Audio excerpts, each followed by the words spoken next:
봄꽃이 화려하게 피고 있다. 그쵸? 오늘도 예배당에 나온 여러분들을 우리 주님의 이름으로 축복하고 특별히 제 기도원 예배 진주 캠프에서 우리 권영인 김한수 두 분 장모님 교회를 방문하셨습니다.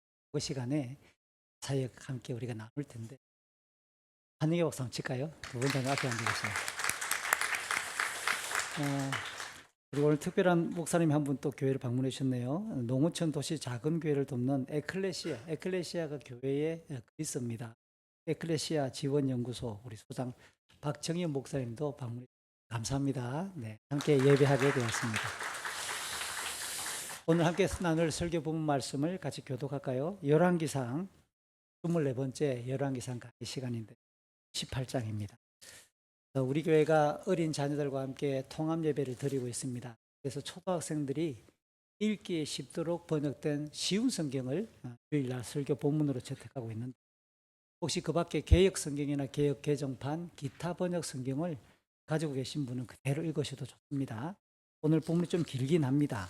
18장 1절부터 마지막 46절까지 한 절씩 나누어서 교독하고 내용을 함께 열왕기상 18장 1절 제가 쉬운 성경으로 먼저 읽겠습니다. 한 절씩 나누어서 교독합니다. 세월이 흘렀습니다. 가뭄이든 지 3년째 되던 해에 여호와께서 엘리야에게 말씀하셨습니다. 가서 아합 왕을 만나라. 내가 곧 땅에 비를 내리겠다.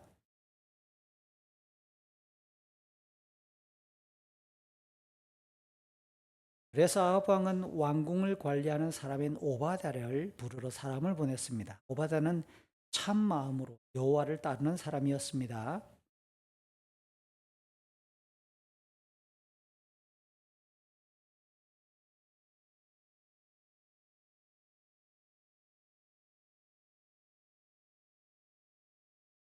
아합 왕이 오바댜에게 말했습니다. 모든 땅에 있는 샘과 시내를 다 뒤져보자. 우리 넉넉히 있는 곳을 알아내면 우리의 말과 노새들을 살릴 수 있을 것이고 더 이상 짐승들을 잃지 않게 될 것이다. 왕과 오바댜는 땅을 둘로 나누어 찾아다니기. 그래서 아합과 오바댜는 제각기 자기가 맡은 땅으로 떠났습니다. 오바댜가 길을 가다가 엘리야를 만났습니다. 오바댜가 엘리야를 알아보고 고개를 숙여 인사했습니다. 당신은 나의 주 엘리야가 아니십니까? 엘리야가 대답했습니다. 보소, 그대의 왕에게 가서 내가 여기에 있다고. 오바댜가 말했습니다. 내가 무슨 죄를 지었기에 당신이 나를 아합의 손에 넘겨 나를 죽게 하십니까? 내 하나님 여호와의 살아계심을 두고 맹세하지만 왕은 당신을 찾으려고 사람들을 보내어 모든 나라 안을 샅샅이 뒤졌습니다. 그 나라에서 엘리야는 여기에 없소라고 말하면 아합은 그 나라 왕까지 의심하면서 정말 엘리야를 찾지 못했다는 맹세를 하게 했습니다. 그런데 지금 당신은 나더러 가서 나의 왕에게 당신이 여기에 있다고 말하는 것입니까? 내가 떠나면 여호와의 영이 당신을 다른 곳으로 데려갈지도 모릅니다. 내가 가서 아합 왕에게 당신이 여기에 있다고 말하였다가 아합 왕이 이곳에 와서 당신을 찾지 못한다면 그는 나를 죽이고 말 것입니다. 나는 어릴 때부터 여호와를 따랐습니다. 혹시 내가 한 일을 하셨습니까? 이스벨이 여호와의 예언자들을 죽이니까 그 가운데서 100명을 50명씩 두 동굴에 나누어 숨겨주고 먹을 것과 마실 것 가져다 주었습니다. 그런데도 나더러 가서 나의 왕에게 엘리야가 여기에 있다고 말하라는 것입니다. 없이 나를 죽일 것입니다. 엘리야가 대답했습니다. 나는 만군의 여호와를 섬기는 사람이요 여호와의 살아계심을 두고 맹세하지만 나는 오늘 반드시 아합을 만날 것이요. 오바댜가 아합에게 가서 엘리야가 있는 곳을 불러주었습니다. 그리하여 아합이 엘리야를 만나러 갔습니다. 아합이 엘리야를 보고 말했습니다. 내가 이스라엘을 괴롭히는 자냐? 엘리야가 대답했습니다. 이스라엘을 괴롭히는 사람은 내가 아니라 왕과 왕의 집안이요. 왕은 여호와의 명령에 복종하지 않았고 바알 신을 따랐소. 모든 이스라엘 백성에게 나를 만나러 갈멜산으로 오라고 하시려시오. 이세벨에게서 얻어 먹고 사는 바알의 예언자 450명과 아세라의 예언자 400명도 데려오시오. 아합이 모든 이스라엘 백성과 그 예언자들을 갈멜산으로 불러 모았습니다. 엘리야가 백성 앞에 서서 말했습니다. 여러분은 언제까지 바알과 여호와 두 사이에서 묻거리고 있으렵니까? 여호와와 바알을 함께 섬길 것이요 여호와가 참 하나님이시면 여호와를 따르고 바알이 참 하나님이면 바알을 따르시오. 그러나 백성은 아무 말도 하지 않고 잠잠히 있었습니다. 엘리야가 말했습니다. 여호와의 예언자라고는 나밖에 남은 사람이 없소. 그러나 바알의 예언자들은 450나 있소. 또 두 마리를 가져와 바알의 예언자들에게 한 마리를 고르게 하고 그 잡아서 여러 조각으로 나눈 다음에 장작 위에 올려놓게 하시오. 그러나 거기에 불을 지피지는 나도 나머지 소 한 마리를 잡아서 장작 위에 올려놓겠소. 나도 거기에 불을 지피겠소. 내 신에게 기도하시오. 여호와께 기도하겠소. 그를 들어주셔서 내리시는. 그러자 모든 백성이 것이 좋다고 말했습니다. 엘리야가 바알의 예언자들에게 말했습니다. 들어 수가 많으니 먼저 하시오. 소 한 마리를 잡아서 준비하고 당신들의 신에게 기도하시오. 불을 지 그리하여 그들은 소 한 마리를 잡아다가 준비해 놓고 아침부터 한낮이 될 때까지 바알에게 기도했습니다. 그들은 바알이여 우리의 기도를 들어주십시오라고 외쳤습니다. 그러나 아무런 소리도 들리지 않았으며 아무런 대답도 없었습니다. 그들은 자기들이 만든 제단 둘레를 돌며 춤을 추었습니다. 한낮이 되자 엘리야가 그들을 부추겼습니다.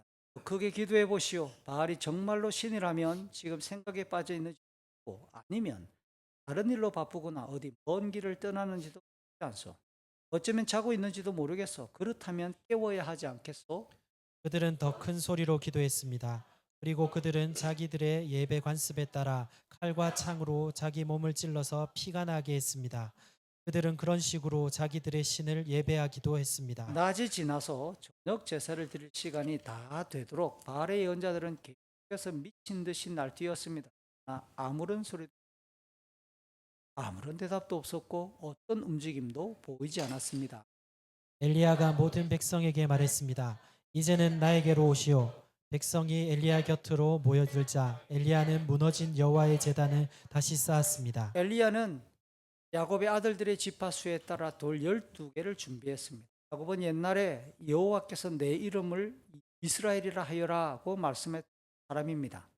엘리야는 그 돌들을 가지고 여호와를 위해 제단을 쌓았습니다. 그리고 나서 제단 둘레에 곡식 종자를 두세 아 정도 담을 수 있는 작은 도랑을 팠습니다. 엘리야는 제단 위에 장작을 놓고 소를 잡아서 여러 조각으로 나눈 다음에 장작 위에 올려놓았습니다. 다음 항아리 4개 물을 가득 채워서 재물과 장작 위에 부으시오라고 말했습니다. 엘리야가 한 번 더 부으시오라고 말하자 사람들이 그대로 했습니다. 엘리야가 또 말했습니다. 한 번 더 부으시오.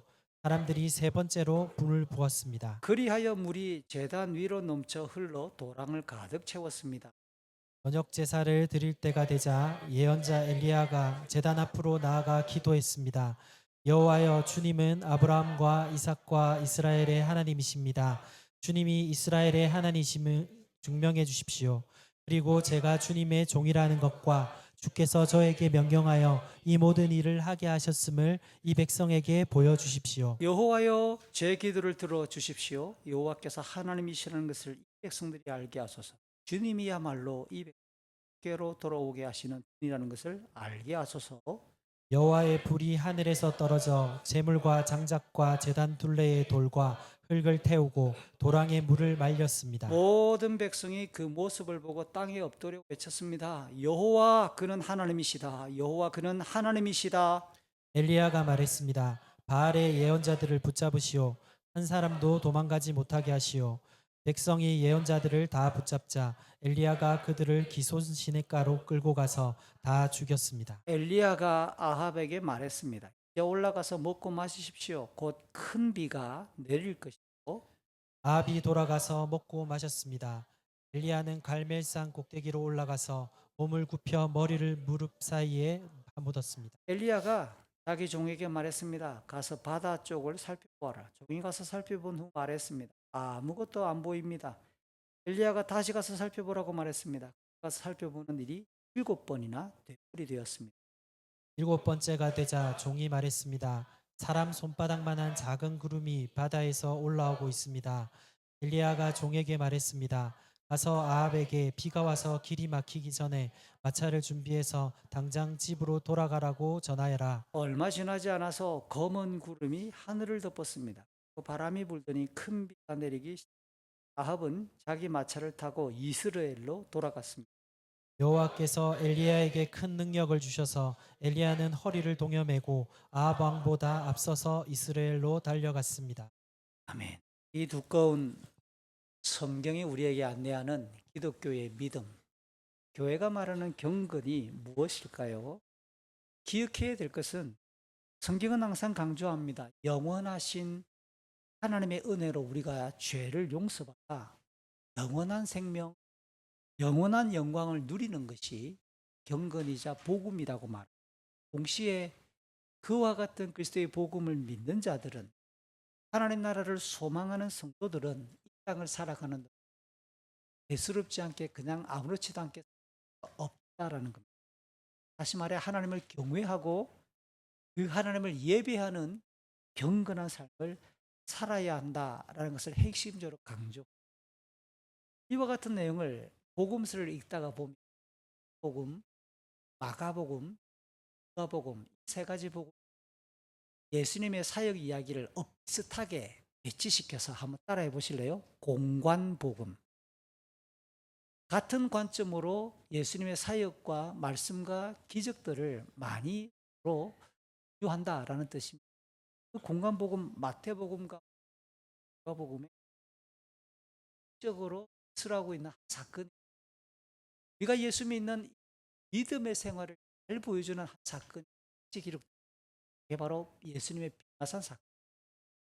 예수님이 갈릴리의 어느 산 위에 오르셨습니다. 그랬더니 예수님의 외모가, 입고 있는 옷과 예수님의 모습이 말로 형용할 수 없을 만큼 어마어마한 찬란한 빛으로 영화롭게 빛나시는 거예요.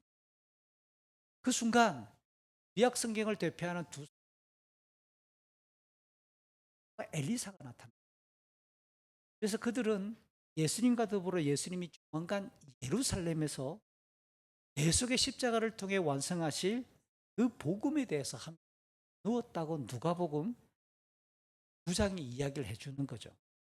그런데 영광스러운 예수의 모습이 변했던 사건만 그 본문은 산 아래에서는 어떤 일이 예수님이 영화로운 모습으로 그렇게 찬란하게 빛나던 그 상황에 아래에서는 한 아버지가 귀신이 들려 고통하는 어린 아들을 제자들에게 데리고 왔습니다.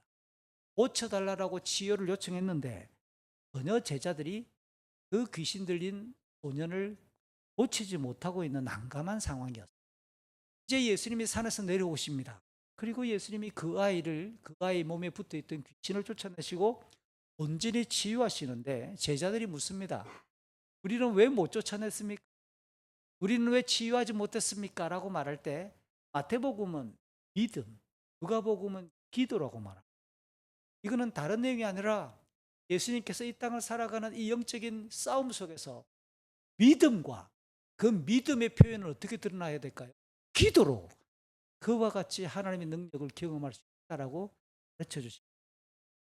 이런 내용을 우리는 변화산 또는 변화산의 일, 변화산의 사건 등으로 제목을 붙일 만하지요. 다시 한번 생각을 해보세요. 그 산에서 예수님의 모습이 영화롭게 변화되셨습니다. 이는 영원전부터 예수님이 성부 하나님과 함께 계셨다가 이 땅에 육신으로 오신 그 예수님이 십자가를 지신 후에 부활하실 것이고 승천하셔서 영화롭게 되실 것을 미리 보여주는 장면이기도 합니다. 이것만 그치는 것이 아니라 우리가 예수를 믿을 때에 우리는 무엇을 소망하는가? 우리가 지금 이 땅에서는 똑같이 교회 밖의 사람들과 새끼를 먹어야만 하고 조그만 일을 열정적으로 하다 보면 몸살이 날 수밖에 없을 만큼 연약한 우리의 삶이지만 우리도 장차 그 예수님처럼 예수 그리스도의 십자가의 대속을 믿을 때에 우리에게 주어질 하나님의 영광을 미리 상징하는 사건이기도 합니다. 하지만 예수님이 다시 이 땅에 재림하실 때까지는 이 땅에서는 어떤 일이 벌어질까요? 악한 영, 마귀가 실존합니다.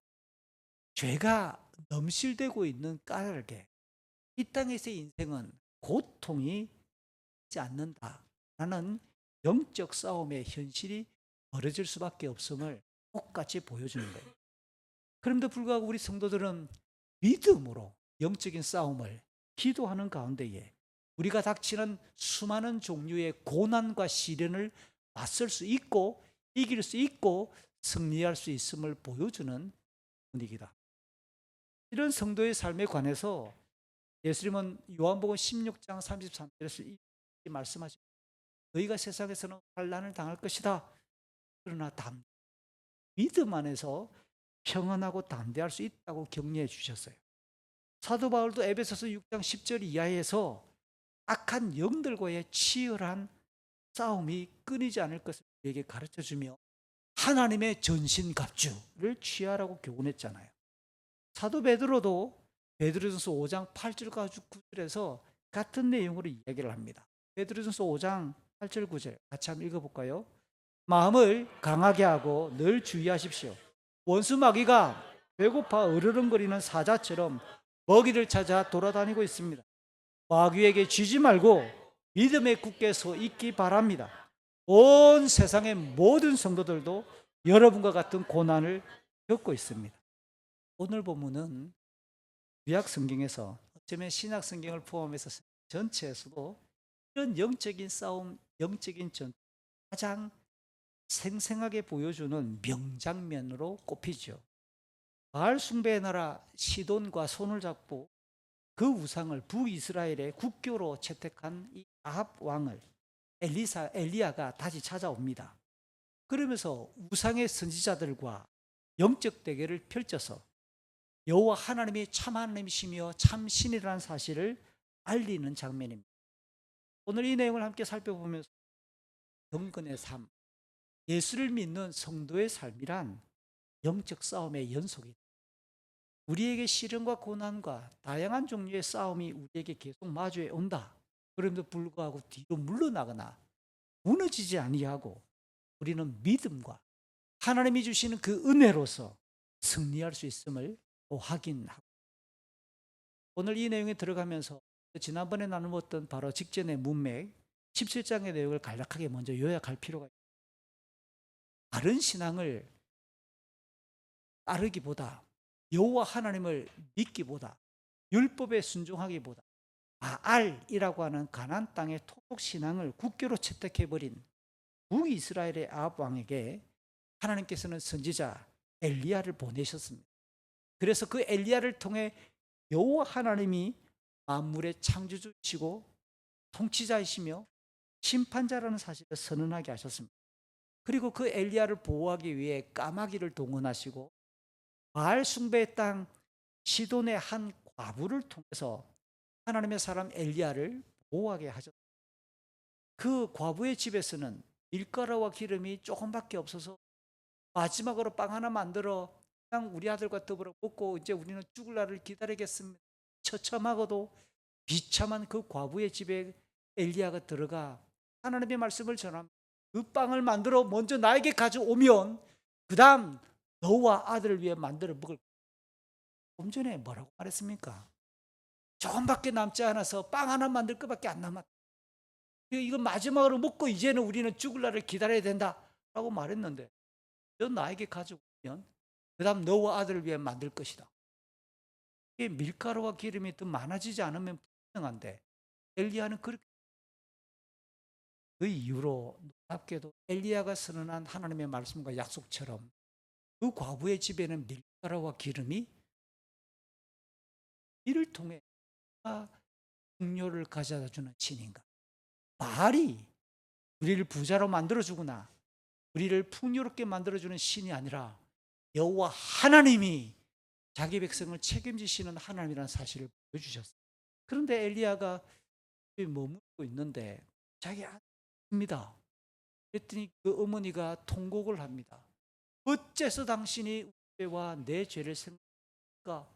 그 죄란 태어나 지금까지 계속 믿어왔고 나를 신앙했던 것을 가능성. 그때 엘리야가 죽었던 아이의 시체 다락방으로 올라 두 몸에 세 번이나 겹쳐 포도합니다. 이 아이를 하나님의 살아계심을 보여달라고 그랬더니 그 아이가 누가 생명을 누가 이 땅 넘어 영원까지 우리에게 생명과 영광을 줄 수 있는가라고 하는 문제에 여호와 하나님 생명을 주관하시는 전능자라는 사실을 스스로 확인해 내셨던 이 위대하고 신령한 일에 엘리야가 하나님의 부르심을 받았습니다. 엘리야는 묵묵히 하나님의 말씀에 순종하면서 그 하나님의 영광과 능력을 드러내면서 하나님의 형상으로 하나님의 영광을 비추는 거울 같은 삶으로 그렇게 살았다라는 지난주 이제 이어지는 오늘 본문 1절과 2절을 보니까 엘리야가 처음 아합을 대면한 이후 시간이 흘러 3년의 시간이 흘렀음을 보여줍니다. 신약성경 야고보서 5장 17절은 3년 6개월이다라고 보다 더 구체적으로 그 기간을 우리에게 알려주죠. 3년여의 시간이 지나고 나서 하나님께서 다시 엘리야에게 말씀합니다. 아합을 만나러 가라. 땅에 비를 다시 내리겠다라고 말씀하시는 겁니다. 엘리야는 역시 그 말씀에 하나님의 말씀에 조금도 지체하지 아니하고 순종해서 시돈 땅에 머물고 있다가 이제 북이스라엘 아합 왕궁이 있는 사마리아로 향합니다.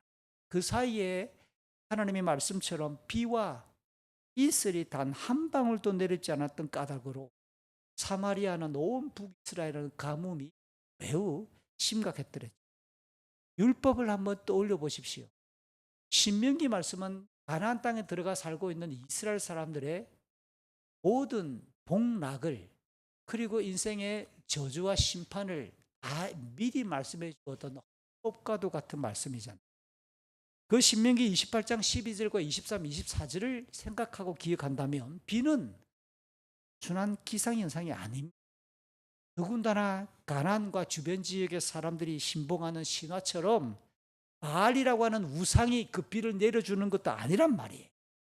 만물의 창조주이시며 주관자이신 그 여호와 하나님께서 인생들에게 내리시는 은혜와 축복 또는 저주와 심판의 도구로 비를 말하고 있습니다.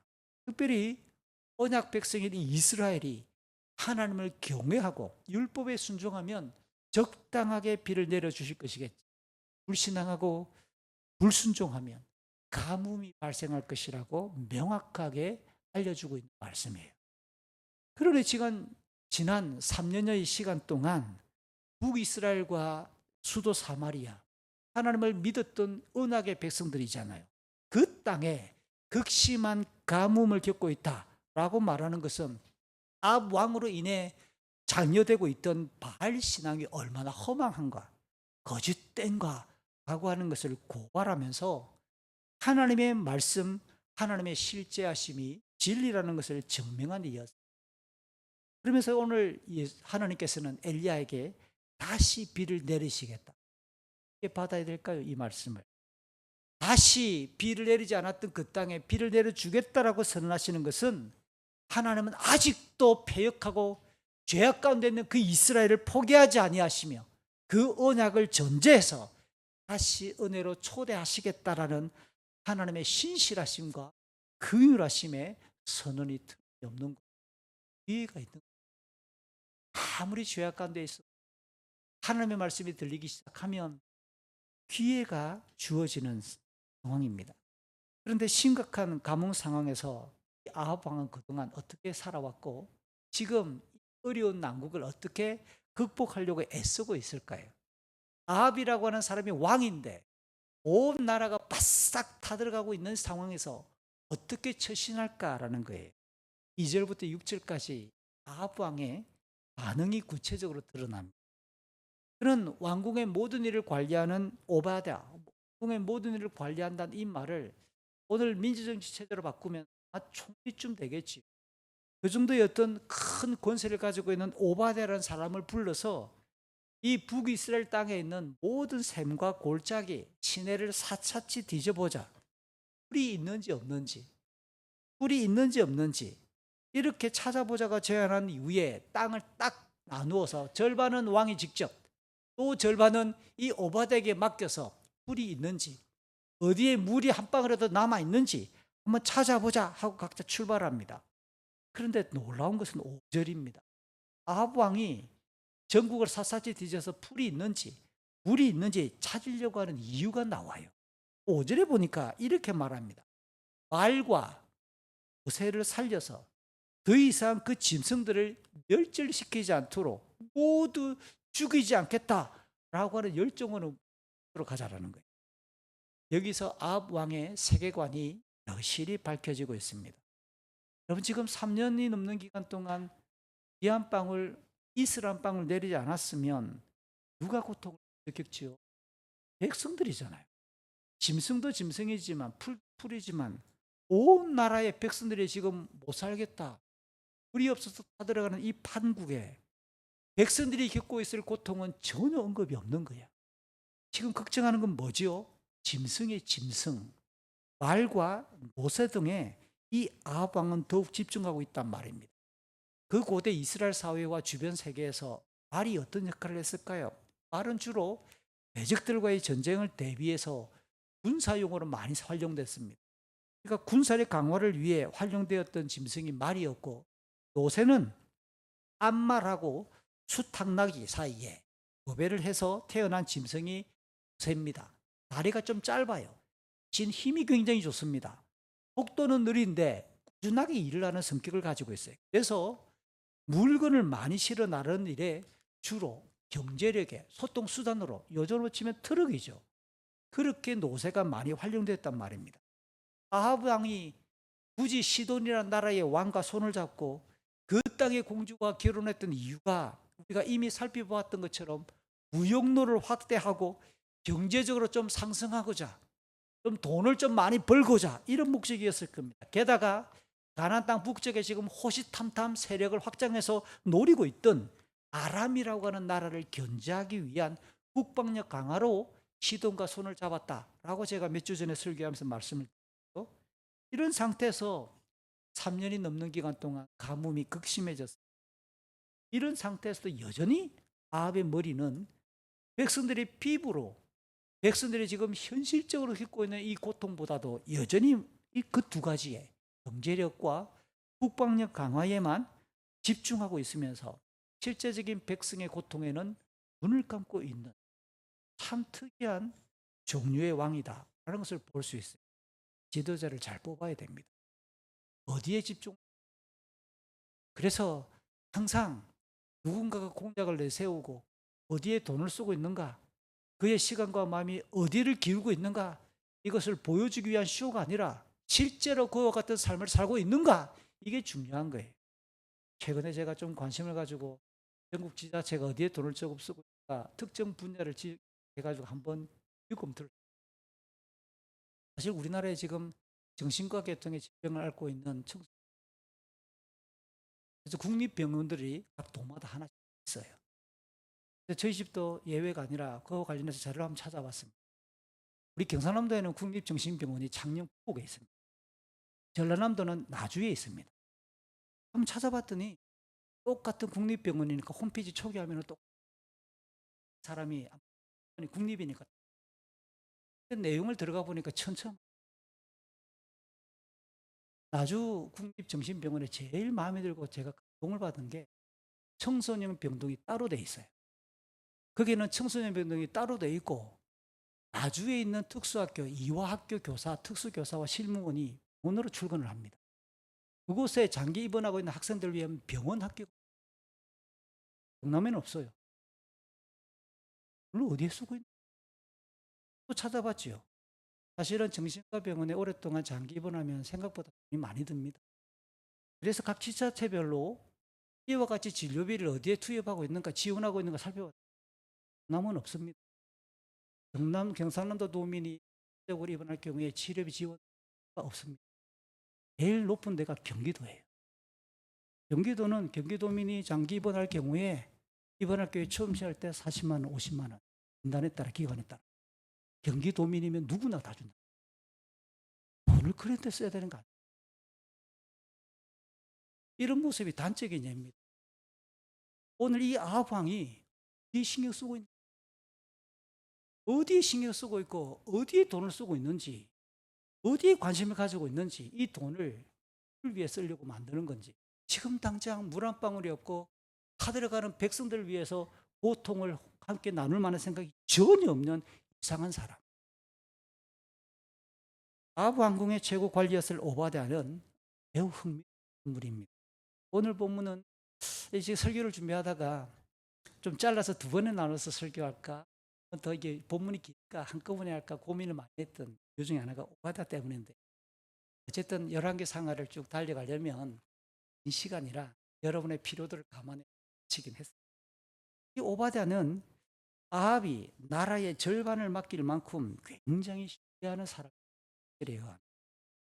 아합 왕궁이 중점적으로 보급하고 장려하는 바알 신앙을 따르지 않으면서, 그럼에도 불구하고 여호와 하나님을 여전히 신앙하는 참된 믿음을 가지고 있는 사람이라고 오늘 설명을 해줍니다. 이스라엘 왕비가 앞장서서 여호와의 선지자들을 멸절시킬 그 중에 100명을 50명씩 나누어 두 동굴에 각자 숨겨놓고 먹을 것을 공급했던 사람. 여러분, 이 일을 보세요. 왕궁에서 왕비가 앞장서 가지고 이렇게 하나님을 믿는 선지자들을 죽이고 있는데 100명을 빼낸다. 전국에서 100명이 한꺼번에 한 교회당 안에 있는 게 아니잖아요. 여기저기 흩어져 있는 여호와의 선지자들을 모아서 50명씩 따로 다른 어떤 동굴에 배치시킨다. 눈치채지 않도록. 이 정도 일을 성사시키려면 주도 면밀하지 않으면 성공할 수가 없는 거 아니에요. 그래서 오바댜라는 사람을 분석해 보면 대단히 치밀한 성격이, 이와 같은 사람이 행정을 담당하게 될 때 왕 입장에서는 그렇게 처리한다면 얼마나 신뢰도가 높겠어요.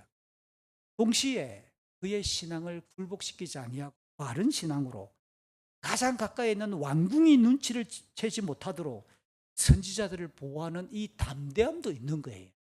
혼자서만 조용히 큐트하고 끝내버리는 게 아니라 자기가 업무를 추진할 때 이것이 불합리하다, 하나님 앞에 맞지 않다 할 때는 그가 할 수 있는 역량 안에서 그것을 감당해낼 수 있는 담대함도 갖춘 사람. 주목해야 될 사실, 하나님께서 아합 시대에 그 패역함을 맞서도록 엘리야를 불러 말씀을 선포하는 설교자로 세웁니다. 그리고 그의 삶을 통해 하나님의 여전히 살아계시다라고 하는 것을 보여주는 하나님의 선지자로 엘리야를 불렀는데, 엘리야만 오바댜 같은 믿음의 사람을 행정 요직에 딱 두어서 적합한 그의 지혜와 그의 믿음과 그의 손길과 담대함을 통해 하나님 나라를 또 역시 이어가게 하고 있다라는 거예요. 하나님의 일하심은 한 가지 아니에요. 다양한 방식으로 그렇게 동시에 진행되고 있는 것을 우리는 배울 필요가 있습니다. 그래서 이 땅에서 하나님 일을 감당한다고 말할 때 그냥 풀타임으로 사역에 임하는 사역자들만 하나님 나라를 일하는 게 아니에요. 모든 예수 믿는 사람들이 각자 호흡하고 여러분의 일상에서 장을 보고 설거지를 하고 밥을 하고 직장을 다니고 학생들 학교를 다니는 모든 것 자체가 하나님 나라를 이루어가는 한 조각조각이라는 사실을 기억하셔야 돼요. 이 조각의 퍼즐들이 한꺼번에 짜맞춰질 때 우리가 공의롭게 살고 웃는 자들과 함께 웃으며 우는 자들과 함께 울 수 있는 긍휼의 마음으로 살아가게 될 때 우리 모두가 살아가는 발자국 하나하나가 찍혀 전체 하나님 나라가 완성되어져 가고 있는 것을 기억해 주시길 바라요. 그렇지만 이 엘리야를 당해서 이렇게 이 오바댜를 찾아온 거죠. 이제 이어지는 7절부터 14절을 보니까 오바댜와 엘리야가 드디어 만나는 겁니다. 그래서 오바댜가 엘리야를 먼저 알아봅니다. 이것도 주목해 보십시오. 3년 6개월 동안 3년이 넘는 기간 동안 지금 엘리야는 그릿 시내를 거쳐서 시돈 땅에 북위에서 도피하고 있었단 말이에요. 요즘처럼 인터넷이 발달되기 전이니까 사람을 알아본다고 하는 것은 쉬운 일이 아닙니다. 엘리야를 오바댜가 먼저 알아봤습니다. 그래서 하는 말이 나의 주. 이 주란 말은 그렇게는 아니에요.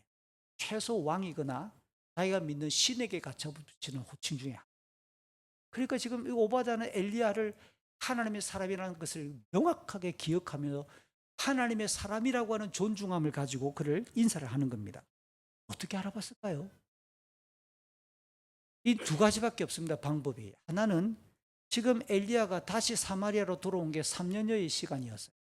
3년 전 처음 아합 왕을 만나러 엘리야가 왔을 때 그때 왕궁에서 높은 고위 관리였다면 오바다가 그 사람은 받겠지요.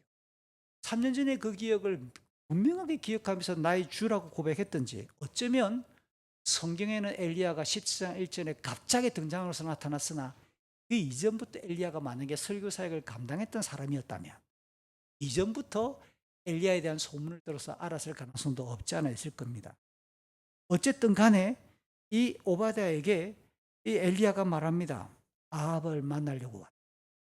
내가 여기 있다고 왕에게 가서 말해라. 하지만 오베다가 난색을 표합니다. 먼저 왕이 그동안 엘리야를 찾기 위해 온 나라를 뒤졌는데 이스라엘만 뒤진 게 아니라 주변 나라들까지 샅샅이 헤매며 그렇게 막 찾았다는 겁니다. 혹시 아합 왕에게 가가지고 엘리야가 왔다라고 말하러 간 그 사이에 하나님께서 이 엘리야를 보호하기 위해 또 다른 곳으로 데리고 간다면 왕이 쫓아와가지고 엘리야가 사라진 것을 보고 나면 너 거짓말했다고 말해 오바다를 죽일 것이다. 나를 죽일 것이다. 라고 대답합니다. 그러면서 자기는 어릴 때부터 여호와 하나님을 신앙했고 이세벨이 선지자들을 죽일 때에 그 참혹한 일에서 100명을 50명씩 다른 동굴에 숨겨 보호했다고 설명을 다시 하는 거죠. 이세벨 왕비가 여호와의 선지자들을 전국에서 다 소집시키면서 찾아가지고 발본 세고 나면서 끔찍하게 살육을 진행했던 이 일은 그러고 보면 엘리야를 찾기 위해 수순이었을 가능성이 있습니다. 이 엘리야를 죽여버려야 되겠다. 찾다 보니까 막 여기저기 나타나는 선지자 다 죽이는 거죠. 엘리야 나올 때까지 죽이는 겁니다. 그러니까 얼마나 미쳐버린 그 권력이 하나님의 종교를 백성들을 탄압하는지 여실히 드러납니다. 오바다의 두려움을 한번 떠올려 보십시오. 아합과 이세벨의 그 여호와 신앙 탄압이 얼마나 혹독한지를 잘 드러내 줄 뿐만 아니라 동시에 하나님께서 아합의 그 압제 속에서도 자기 사람, 자기의 선지자 엘리야를 철저히 지키고 보호하신다는 것도 이 오바다는 이미 믿음으로 알고 있는 거예요. 그러니까 아합이 엘리야를 대면한다면 가만 놔두지 않겠다. 분명히 아합은 엘리야를 죽일 것이다 라고 하는 그 포괄적인 성격도 잘 알고 있고, 반면에 하나님께서는 엘리야를 어디론가 데려가셔서 이 엘리야를 끝까지 보호하시며 하나님의 역사를 이어가겠다라는 것도 동시에 믿고 있는 신앙 때문에 결국은 나만 죽게 되겠네요 라고 이렇게 곤란함을 예상하고 있는 거예요. 그러나 15절부터 20절에서 엘리야와 아합의 만남이 드디어 성사됩니다. 엘리야는 오바댜를 안심시키는 거죠. 만군의 여호와를 섬기는 사람으로 그 하나님의 살아계심으로 내가 꼭 아합을 만날 것이다. 이 말은 떠나지 않겠다는 말과 동시에 누가 자기를 아합 왕을 만나라고 말했는지 하나님이 말씀했기 때문에 하나님이 나를 아합을 떠나 다른 곳으로 숨기지 않겠다라고 하는 그 뜻도 확실하게 전달한 겁니다. 그래서 오바댜가 아합에게 갔고 엘리야가 있다라는 말을 듣자마자 아합은 발길을 돌려 풀을 찾으러 가는 걸음에서 엘리야를 만나러 달려온 겁니다. 그 아합이 엘리야를 보자마자 던지는 말이 뭡니까? 이스라엘을 괴롭히는 자냐?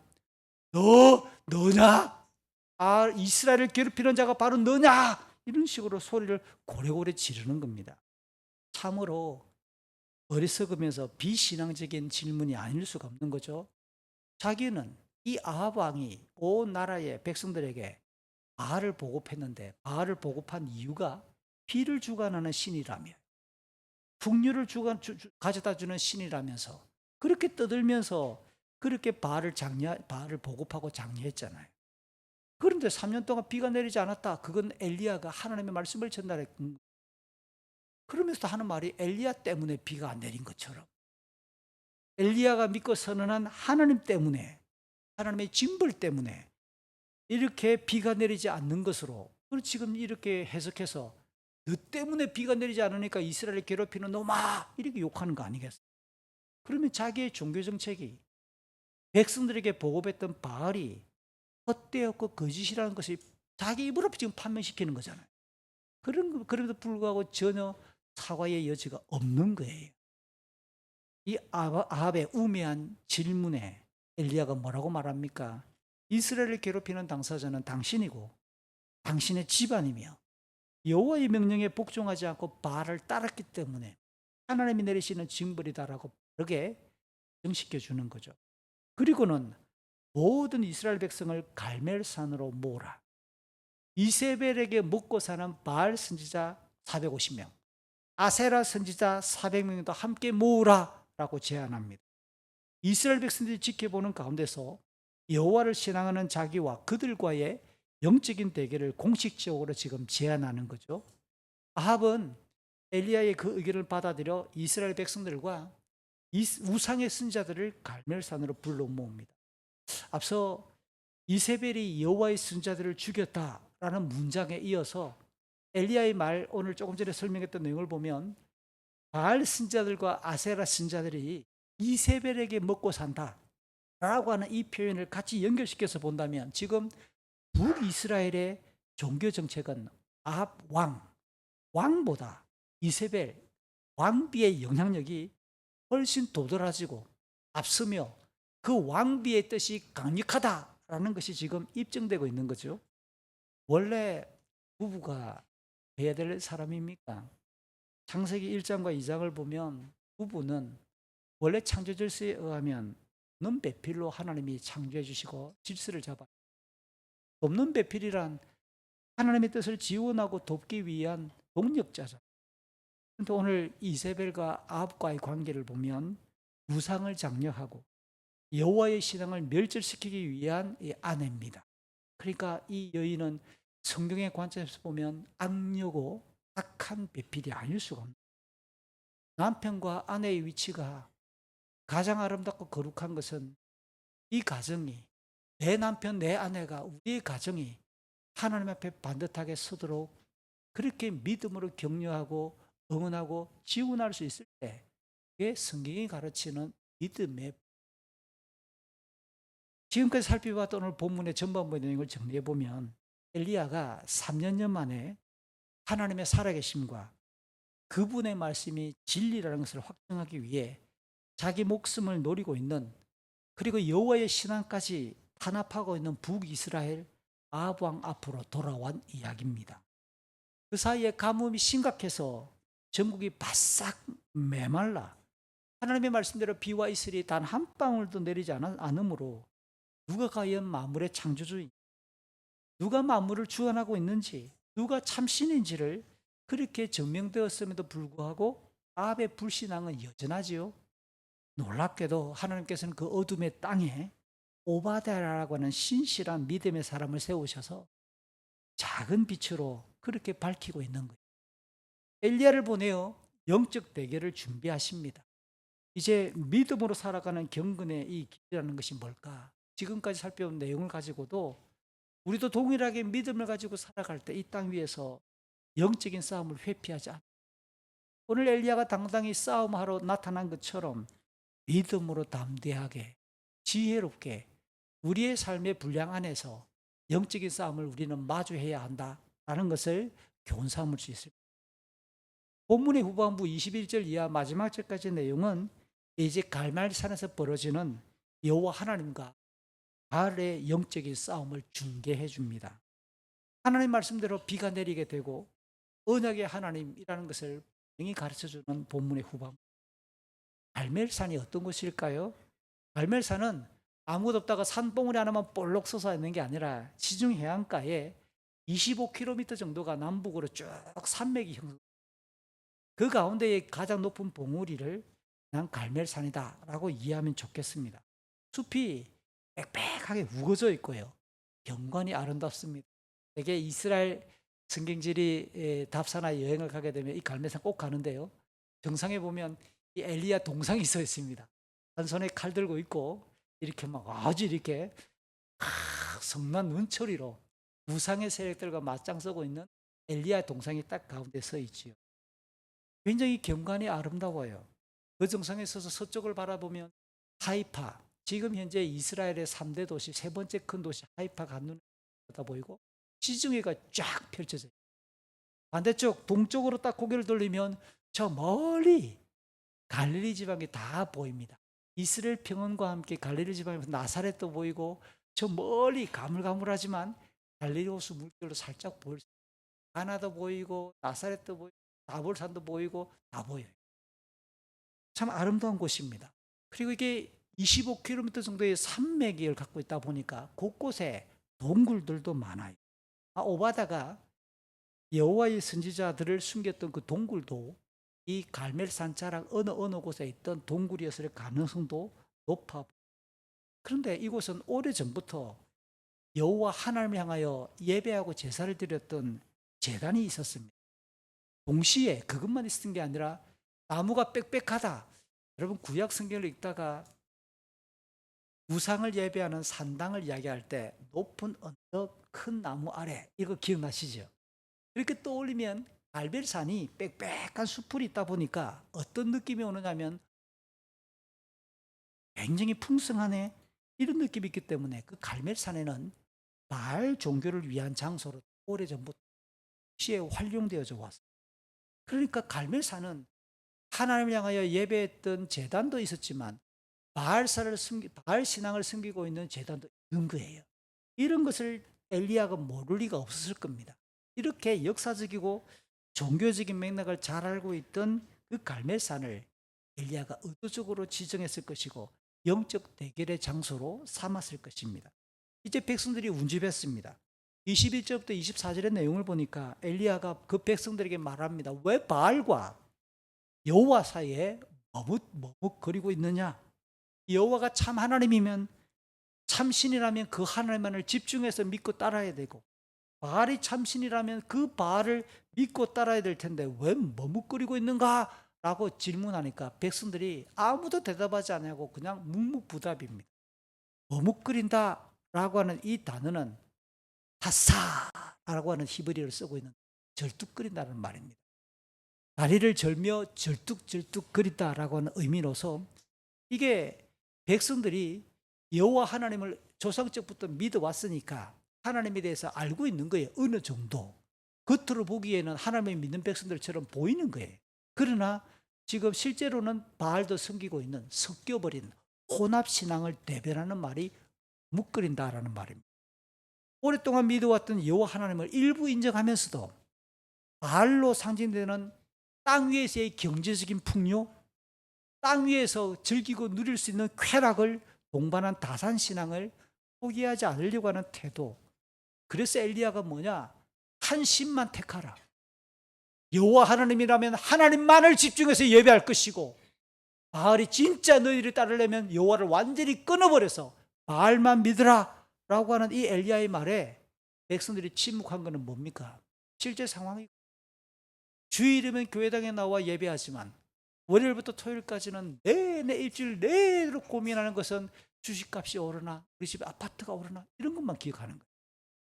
이게 오늘 우리의 모습이랑 다를 바 없는 절뚝거리는 신앙의 모습을 엘리야가 통렬하게 질책하는 거죠.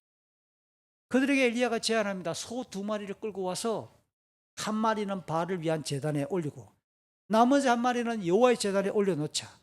그리고 불을 지피지 말고 각자의 신에게 기도해서 진짜 자기들이 믿는 그 신이 하늘에서 불을 빠바박 내려 그 제물을 태운다면 참된 신이고 참된 하나님을 인정해서 그 신만 한번 섬겨보자 라고 제안합니다.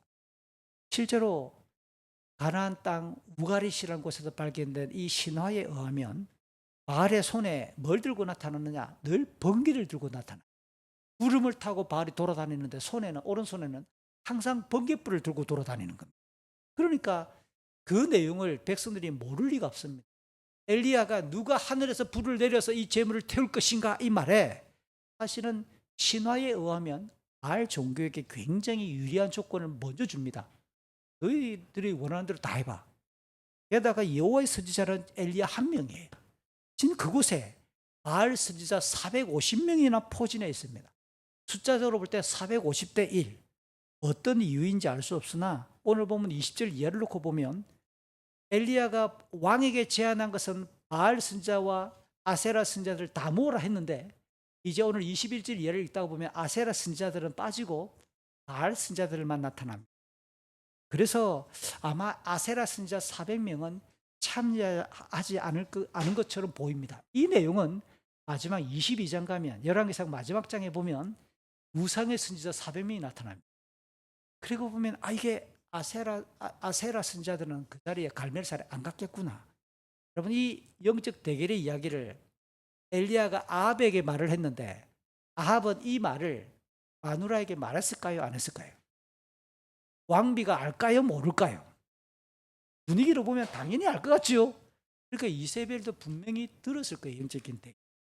이 소식을 들었을 때 제 생각에는 이세벨이 의도적으로 아세라 사람들을 남기지 않았을 거예요.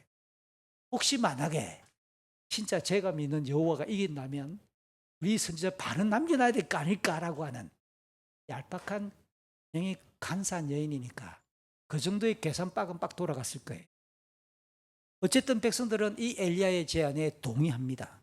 자연스럽게 25절부터 28절을 보니까 엘리야가 바알의 선지자들에게 먼저 시작하라고 기회도 먼저 줍니다. 그들은 소 한 마리를 잡아 그들의 제단에 올린 뒤 아침부터 한낮까지 바알의 이름을 부르며 기도하고 제단 둘레를 춤추며 돕니다. 여기 춤추었다라고 시음성이 번역했던 단어도 조금 전에 설명했던 머뭇거린다는 단어와 똑같은 이브리어 단어예요. 그러니까 바알의 선지자 450명이 바알의 제단을 돌면서 그냥 돌아다니는 게 아니고 쩔거리면서 온갖 회개한 동작으로 그렇게 춤을 추며 빙빙 돌았다는 거예요. 시간이 꽤나 흘렀습니다. 아무런 일도 발생하지 않습니다. 엘리야가 그들에게 비아냥거립니다. 바알이 참신이라면 지금 생각에 빠졌을지도 모르고 먼 길을 떠났을 수도 있고 잠들 수도 있었으니까 더 큰 소리를 질러봐라, 불러서 오라, 깨우라. 온갖 엘리야가 그 우상의 선자들을 조롱하죠. 그러니까 바알의 선자들은 더욱 열광적으로 그들의 종교 행위를 진행. 관습에 따라 칼과 창으로 자기 몸을 끄어서 몸에 피를 흘리기 시작하는 겁니다. 이거 옛날 조선시대에 이 한반도 땅에 작두 타는 무당 같은 느낌이 나죠. 자기 몸에 피를 절절 흘리며 춤을 추고 난립니다. 그러니까 이게 뭐냐? 모든 우상 종교의 특징들이에요.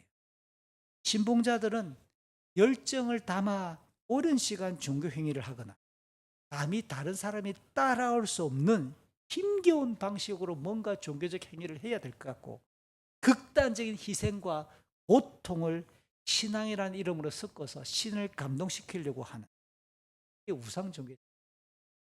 자칫 잘못하면 기독교가 이런 우상 종교의 껍데기를 차용치 우리도 그래야 하나님의 은혜 착각에 있어요. 그럴 거 아니에요. 성경은 우리에게 하나님이 어떤 분인지를 명시며 이런 다른 우상 종교와의 차별화된 신기식 하나님이심을 강. 그러니까 바알 신앙도 예외 없이 그 짓을 하면서 온갖 이 예배와 희한한 짓거리를 지금 진행하고 있다는 뜻입니다. 시간이 계속 흘렀어요. 저녁 소재를 들을 시간.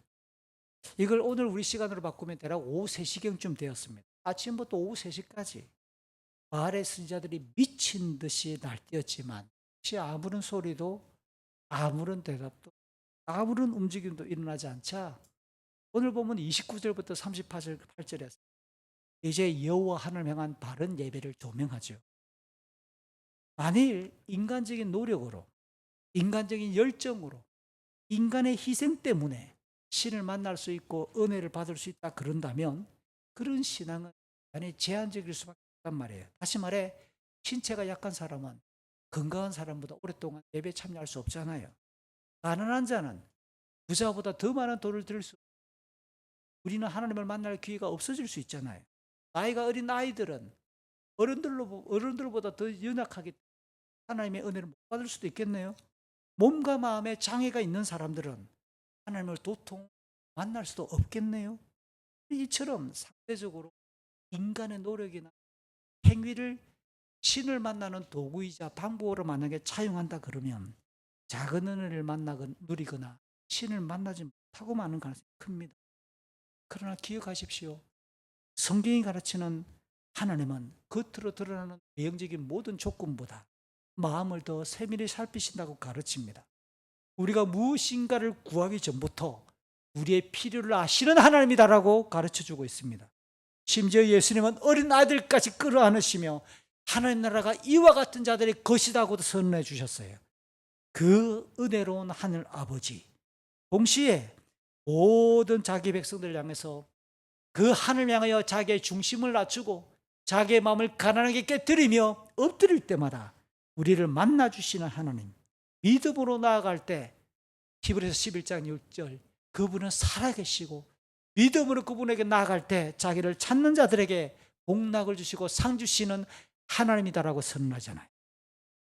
엘리야가 아침부터 오후까지 바알 선지자들의 종교적 행위를 구경하던, 그 쇼를 구경하던 백성들에게 말합니다. 나를 주목하라. 여기로 와라.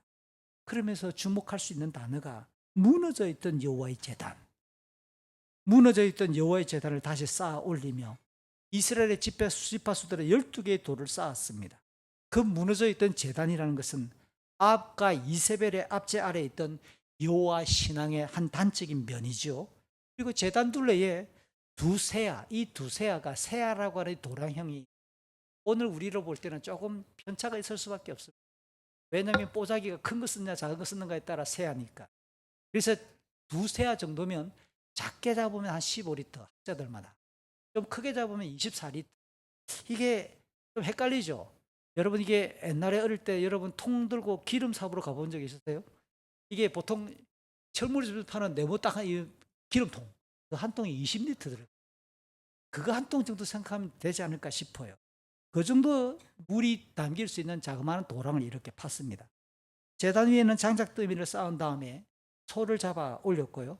그리고 항아리에, 이 항아리가 큰 항아리가 아닙니다. 산꼭대기에 물을 구할 수 없으니 3년여 기간 동안 비가 내리지 않은 곳에서 물을 어디서 구해왔을까요?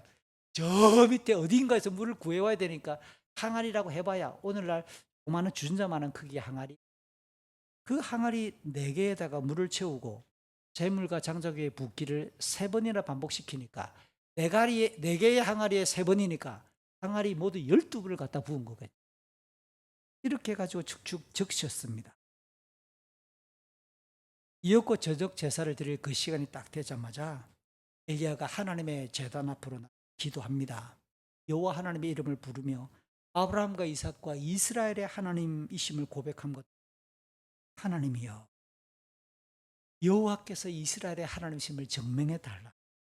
자기가 여호와 하나님의 보내심을 받은 종인 것을 보여달라고. 하나님의 말씀을 지금 감당하고 있는 것을 확인시켜 달라고. 그래서 백성들이 여호와께로 돌아가게 해달라고 그런 마음으로 했습니다. 그랬더니 뭐 절뚝거리지도 않았고 뛰지도 않았어요. 그 기도에 아작 여호와의 불이 하늘로부터 떨어졌고 불이 흥건했던 재물과 젖은 장닭과 둘레 재단에 그 모든 도랑의 물까지 태우고 말려버리는 거예요. 바알의 선자들이 아침부터 오후까지 진행했던 것과 비교해 보면 그야말로 순식간이죠. 믿음으로 정직하게 드린 인격적인 기도에 하나님께서 응하시는 거예요. 사람의 수가 많다고 능력이 많은 게 아니에요. 제발, 제가 또 한 번 말합니다. 잘하십시오. 몇만 명 끌어모아 집회하자. 알짓 안 해요. 엘리야 한 사람이 이렇게 갈급하고 구할 때는 여러분 한 사람 한 사람이 심령으로 다락방에서 엎드려 기도할 때도 여호와가 역사하신다. 중요한 거는 우리의 정결하지 않는 믿음 때문이지, 사람의 수가 많다고 역사하고 사람이 많은 것에 도취되어서 이번에 몇만 명 모이더라. 그래서요. 그래서 어떻다고요? 사람이 많고 적으면 하나님 능력이 달리는 게 아니라고요. 많은 시간을 들였다고, 격정적인 몸짓과 고행을 했다고 하나님이 응답한 게 아니잖아요. 바른 믿음으로 그 하나님의 이름을 부르며 그가 정결하게 하나님께 기도했을 때에 하나님이 응답. 오늘 본문을 보여줍니다. 그 놀라운 광경을 지켜보던 백성들이 39절과 40절 소리칩니다. 여호와 그가 하나님이시다. 여호와 그가 하나님이시다. 엘리야의 명령에 따라 그 자리에 있던 450명 바알의 선자들을 모조리 잡아 갈멜산 안으로 끌고 내려가 기손 시내가에 가서 모조리 죽여버렸습니다. 누군가는 잔인하다, 하나님 믿는 자들이 너무 잔혹하게 처벌한 것이 아닌가라고 말할 수도 있겠습니다. 그러나 바알 사람들이 벌이는 이 종교짓은 평상시에 바알 종교는 음란을 동반한 허망하고도 거짓된 우상 숭배였어요. 율법은 신명기 13장에서 뭐라고 말하느냐면 이스라엘 백성들 사이에서도 여호와 하나님을 떠나고 우상을 섬기는 자가 있을 경우에 가족이나 친지라 할지라도 돌로 쳐서 죽이라고 엄중하게 말합니다. 하나님을 믿지 않는 이방의 사람들만 죽이라고 말하는 게 아니라 신명기는 하나님의 백성들 사이에서 이렇게 우상을 섬기는 그들부터 죽이라고 말합니다. 그러니까 하나님은 위로우시고 공평하게 말씀하시면서 형을 집행하시는 하나님이신 것을 다시 한번 있는 겁니다. 이에 따라 백성들이 아래 사람들을 처형한 일은 율법의 적용이면서 하나님의 징벌을 실행한 심판으로 볼 수 있습니다. 죄와 악은 데살로니가서 5장 22절에서 사도 바울이 말하지요. 어떤 모양이라도 버려야 한다. 여호와께로 돌이키고 그 하나님을 가까이 만나기 위해서는 이사야가 55장 6, 7절에서 말합니다. 너희의 죄악된 길에서 돌아서고 악한 생각을 버려라. 이날 백성들은 참된 하나님이 누구신지 분명히 확인한 반응으로 알 사람들을 심판한 겁니다. 그 자리에 아합 왕도 함께 있었을 것이겠죠. 41절부터 오늘 보면 44절을 보니까 엘리야가 아합에게 말합니다. 올라가서 먹고 마시십시오. 곧 큰 비가 내릴 것입니다. 그랬더니 놀랍게도 아합 왕이 엘리야의 말을 고분고분히 들으면서 먹고 마십니다. 엘리야는 갈멜산 꼭대기에 올라가서 몸을 굽혀 머리를 무릎 사이에 파묻고, 이 자세 한번 해보시겠어요? 집에 가서. 여러분, 무릎 사이에 머리가 파묻어집니까? 그건 대단히 요가를 수년 동안 해야 고수도 하기 어려운, 이거 고양이 자세보다 더 어려운 자세인데 이거 엄청난 자세입니다. 이 말은 단적으로 그냥 온몸을 땅에 바짝 때렸다는 뜻입니다. 이 자세를 기도합니다. 여러분 잘 보세요. 굳이 아합 왕에게 음식을 먹으라고 권한, 왜 이 음식을 먹으라고 권했을까? 그 비가 오면 빨리 피해야지, 비 안 맞도록. 음식 먹으라고 왜 시간을 끌게 했을까? 성경에서 음식을 먹는 장면이 나오는 게 출애굽기 24장입니다. 이스라엘이 하나님과 언약을 맺고 난 이후에 언약에 대한 축복과 하나님의 앞에 백성된 것을 상징하는 언약의 식사를 진행한 장면이 출애굽기 24장 11절이에요. 그러니까 이 그림을 떠오르게 하는데 하나님께서 아합과 이스라엘을 아직도 포기하지 아니하시고 자기 백성으로 인정하시면서 은혜를 베푸시겠다라고 하는 그 선언이면서 곧 비를 내려주시겠다는 겁니다. 흥미롭게도 엘리야를 원수로 여기며 그동안 죽이기 위해 혈안이었던 아합이 고분고분하지요. 사람이 변했습니다. 조금 전 갈멜산의 영적 대결을 참관했던 터기 때문에 아마 놀라움과 당혹감에 젖어 있을 가능성이 높습니다. 어쨌든 엘리야는 순전히 자기 개인의 생각이나 의지를 발현해서 오늘 영적 대결을 이긴 게 아닙니다. 여호와께서 미리 그에게 알려주셨던 대로 영적 대결을 실행했고 하나님의 말씀을 아합에게 전달했겠지요. 그럼에도 무릎을 꿇고 이 힘겨운 자세로 힘껏 기도하는 것은 하나님의 뜻을 아는 자의 반응을 깨닫게 해요. 곧 믿음이 어떻게 드러나야 될 것인가를 우리에게 잘 설명하는 그림 중에 하나입니다. 하나님을 경외한다고 해서, 하나님의 말씀을 들었다고 해서, 내가 하나님을 믿는다고 해서 1년 52주일인데 꼭 교회 가야 돼? 아니, 하나님 믿는다니까 꼭 두 손 모아가지고 손 모아 기도해야 돼? 우리는 그런 식의 얄팍한 타협발이 우리 생각을 지배할 때가 있어요. 왜 엘리야가 그러면 하나님이 큰 비 내려주겠다 했는데 기다리지 왜 기도합니까? 그러면 엘리야는 기도한단 말이에요. 그러니까 진짜 하나님을 신뢰하는 자는 뭐합니까? 하나님께서 일을 진행하시도록 가만히 있지 않는다. 반드시 에스겔 36장 37절 너희가 그래도 기도하여야 할지니라. 하나님의 말씀을 붙들고 우리는 하나님 지금입니다. 하나님 말씀하신 대로 지금입니다. 라고 기도할 때 그 믿음이 결국은 행함으로 드러날 수밖에 없음을 설명해 주는 그림이에요. 그러니까 믿음은 절대로 수동적이지 않아요. 그러면서 수종드는 자에게 바다 쪽을 살펴보라고 7번이나 지시하죠. 하나님의 손길에 따라 비를 몰고 올 서쪽의 지중해에서 일어날 구름을 기대해야 합니다. 믿음은 반드시 기도로 표현돼요. 다시 한번 여러분에게 간곡히 부탁합니다. 진짜 여러분의 하나님 향한 믿음이 있다면 24시간 여러분의 시간 안에서 구분의 말씀을 읽어야 되고 기도하는 시간을 확보하셔야 돼. 그리고 일주일에 하루는 주님께 나아가 예배하는 이 공적인 예배를 귀중하게 여기는 것이 믿음의 정당한 표현이에요. 여러분의 출석하는 교회를 위해서 헌신하시고 헌금하시고 성도의 예를 다하시고 의무와 규칙을 지키는 게 정상적인. 믿음은 기도로 표현되고 믿음의 인내는 하나님의 능력과 은혜를 유통시키는 과정이에요. 그리시네와 시돈 땅에서 지낼 때 혼자였던 엘리야인데 오늘 본문을 보니까 갑자기 종에게 수정도는 뭔가 비서가 있는 것처럼 설명이 나온다. 그치요? 이거 어떻게 여러분 궁금하지 않으셨어요? 설교 준비하다가 아무리 17장 앞에 부분을 봐도 이게 없는데 엘리야가 종에게 가서 이 종은 뭐지? 그냥 이렇게 생각하기로 했습니다. 갈멜산의 그 현장에 모여든 수많은 백성들 중에서 잠시 엘리야가 지정해서 너 나 좀 도와달라 라고 보조자로 그 자리에서 세웠을 가능성이 큽니다. 그 수종드는 사람은 엘리야의 지시에 따라 7번째 바다 쪽을 바라봅니다. 엘리야에게 7번째 말합니다. 사람 손바닥만한 작은 구름을 히브리어로 아브라고 말합니다. 작은 구름이 올라옵니다 라고 말합니다. 그래서 엘리야는 그를 아합 왕에게 보내며 길이 막히기 전에 마차를 준비해서 당장 돌아가라고 전하는 거죠. 누르로 확인된 것은 손바닥만한 작은 구름인데 그것이 3년여의 가뭄을 끝장내고 바싹 메말랐던 땅을 질퍽거리게 할 만큼 큰 비를 몰고 오는 하나님의 비구름이라는 사실을 엘리야는 믿음으로 확신하는 거죠. 이브리 성경을 그대로 읽으면 아합 왕에게 큰 빗소리가 지금 들려오기 시작했다. 빗소리가 귀로 들어온다라고 전달시키는 거예요. 이제 마지막 2절 45절 46절입니다. 얼마 지나지 않아 엘리야의 믿음과 기도에 응답하신 하나님 일으키신 그 작은 구름은 점점 커졌겠지요.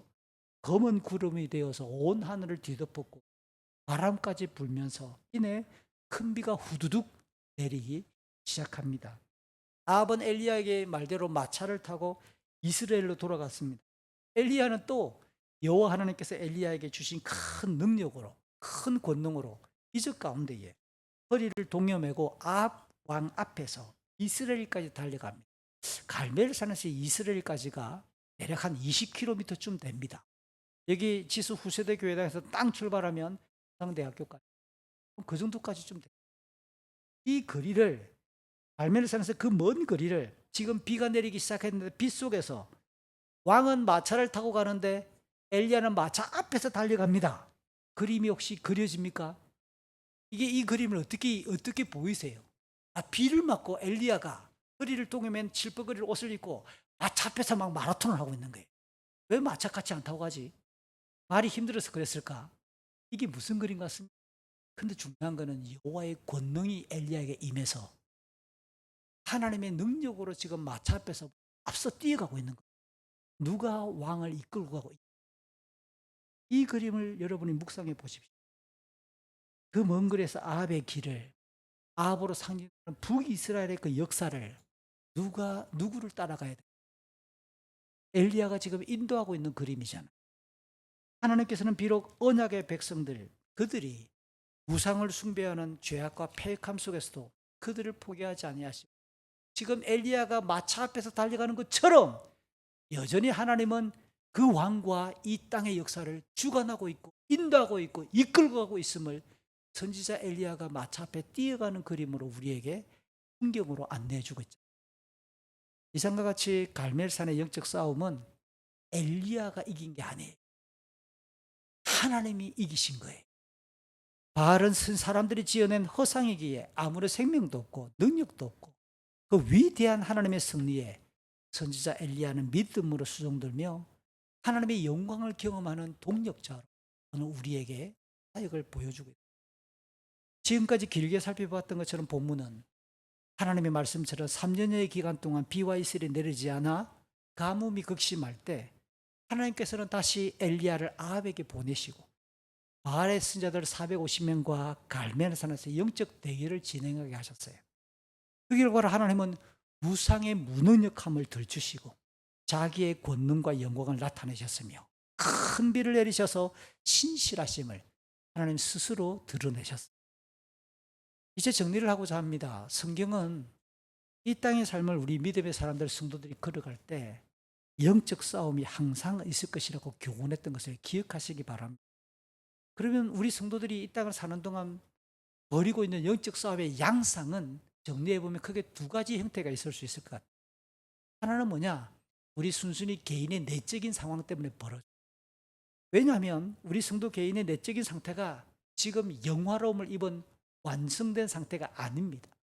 우리가 예수를 믿지만 우리는 여전히 죄와의 싸움을 펼쳐지며 거룩함을 이어가는 성화 중에 있기 때문에 늘 영적인 긴장과 갈등이 있기 마련입니다. 아합 시대의 그 백성들이 겉으로는 하나님 백성들 같으나 실제로는 세상에 같이 땅의 풍요로움에 발을 딛고 있어서 절뚝거리고 있는 그 모습처럼 야고보서 1장 6절, 7절, 8절에서 뭐라고 표현하냐면 두 마음을 품은 자로. 그런 두 마음을 품고 살아가기 때문에 우리가 기도를 하고 믿음을 갖고 있다 한들 하나님께로부터 은혜와 곧 충실히 누릴 수 없는 절뚝거리는 신앙이다라고 야고보가 설명하는 거예요. 사도 바울도 로마서 7장 22절, 23절, 24절에서 그는 2000년 교회 역사에서 이 본문을 바울이 예수 믿기 전의 모습을 표현했다라고도 해석하는 사람이 있긴 하지만 최근에는 수많은 사람들이 성화의 과정으로 해석하는 것이다. 왜냐하면 본문을 읽어봐도 아니 하나님을 믿지 않는 예수 그리스도를 믿지 않는데 하나님의 법을 즐거워할 수가 없어요. 그래서 사도 바울이 뭐라고 표현하는지 이렇게 말합니다. 내 중심에는 하나님의 법을 즐거워합니다. 그러나 나의 몸의 여러 부분들에는 다른 법이 작용하고 있어서 그 내 마음의 법과 싸워 내 몸에서 작용하고 있는 죄의 법에 사로잡힙니다. 이런 갈등할 수밖에 없는 성화 과정 중에 있는 우리의 삶이 참으로 비참하고 여전히 이렇게 힘겨운 삶이 계속 나에게 펼쳐지고 있다고 우리 한탄하는 장면이. 그래서 우리의 내면의 죄성 때문에 악한 욕망이 우리 가운데 사라지지 않기 때문에 우리는 믿음의 갈등을 스스로. 두 번째는 마귀로 표현되는 악한 영들의 그 괴계가 우리 주변의 사람들을 통해서 우리를 공격해오는 회방의 역사가 있습니다. 그러니까 우리가 살아가는데 삶의 환경이 어려워지기도 합니다. 회사가 어려워지거나 자연이 어려워지거나 다양한 우리 삶의 환경이 어려워질 수 있죠. 동시에 우리의 몸과 마음에 질병이 발생해서 고통을 겪을 수도 있습니다. 어떤 종류의 시련과 고통일지라도 우리는 하나님을 신뢰하는 믿음으로 기도하면서 버티고 낙담하지 말아야 되는 거예요. 그럴 때 사도 바울은 빌립보서 4장과 6절 7절에서 하나의 중요한 교훈을 전달하지요. 걱정하지 말고 필요한 것을 하나님께 구하고 아뢰십시오. 감사하는 마음으로 하나님께 말씀드리십시오. 그러면 우리 주 예수 그리스도 안에서 그 어느 누구도 측량할 수 없는 평안이 여러분의 마음과 생각 가운데 풍성히 임할 것이다 하고 우리를 교훈합니다. 사랑하는 믿음의 사람들, 성도 여러분, 우리가 이 땅에서 마주하는 모든 종류의 영적인 싸움은 하나님의 권능, 하나님의 영광에 참여할 수 있는 신령한 경험이다라는 것을 꼭 기억해 주십시오. 그러므로 우리가 할 수 있는 일은 믿음으로 인내하고 담대함과 용기를 잃지 않는 것입니다. 그러면 반드시 영원한 생명과 영광이 우리에게 약속으로 주어질 것이에요. 우리 마지막으로 바울의 마지막 고백이 영적 싸움을 지나고 있는 우리에게 위로가 될 때에서 인용하는데요. 디모데후서 4장 7절과 8절 읽고 말씀을 마치고자 합니다. 같이 읽습니다. 나는 선한 싸움을 싸웠고 내가 달려가야 할 길도 끝냈으며 믿음도 지켰습니다. 이제 내게는 영광의 면류관을 받는 일만 남았습니다. 나뿐만 아니라 주님이 다시 오시기를 간절한 마음으로 기다리는 모든 사람들에게도 주실 것입니다. 아멘. 이번 한 주간도 믿음으로 승리합시다. 오늘 우리 들었던 말씀을 기억하면서 잠시 합심으로 하는 기도하는 시간을 가질까요? 사랑하는 성도 여러분, 혹시 여러분의 가정에 여러분 개인에게 기도할 제목이 있습니까? 여러분의 가정에 경제적으로 어떤 일이 있습니까? 여러분의 가정에 부모님, 형제들 또는 여러분의 자녀와 관련해서 기도할 제목이 있습니다. 우리가 출석하는 교회를 위해서도 또 대한민국의 현재 이 정치적인 상황에서 하나님 이 땅을 지켜달라고도 이렇게 기도해야 될 것입니다. 영적인 싸움 현장에서 믿음으로 하나님 우리가 해석하고 믿음으로 담대하며 믿음으로 우리가 이 모든 일을 하나씩 하나씩 이겨나가게 해주십시오. 이 시간 같이 기도하겠습니다. 신아버지 하나님 있습니다. 우리의 걸음을 인도하시는 하나님을 찬양하며 우리의 삶에서 영적인 싸움이 마르지 않을 때 끊임없이 벌어지는 치열한 영적인 전투에서 주님 우리가 물러서지 않게 해주십시오. 주님 우리를 긍휼히 여겨주시고 하나님의 그 놀라운 사랑과 권능으로 함께하여 주시고 하나님의 영광이 우리가 나타나게 해주십시오. 아버지 우리가 물러서지 않게 해주시고 뒤로 물러가 침륜에 빠지지 아니하도록 도와주시고 믿음으로 우리가 견고할 수 있도록 주님 기도와 말씀을 붙들고 힘껏 달려나갈 수 있도록 도와주십시오. 우리 가정을 살피시고 우리 자녀의 상황을 살펴주시고 우리 부모의 일을 살펴주시고 우리 세상의 문제와 우리 가정의 모든 일들을 살펴주시고 특별히 이 한반도와 대한민국의 정치를 긍휼히 여겨 주십시오. 주님의 정직과 주님의 공의와 주님의 사랑이 이 땅에 다시 흘러가게 하시고 아버지 하나님 이 땅의 백성들을 살펴주셔서 이 땅에 몸된 한국교회를 붙들어 주셔서 주의 말씀 앞에 경건하게 바로 설 수 있도록 도와주시옵소서. 하나님 아버지 마주하는 영적 싸움을 회피하지 아니하며 믿음으로 담대히 마주할 수 있도록 강건한 영으로 함께 하시고 성령께서 우리와 함께하여 주시옵소서. 우리 주 예수 그리스도의 이름으로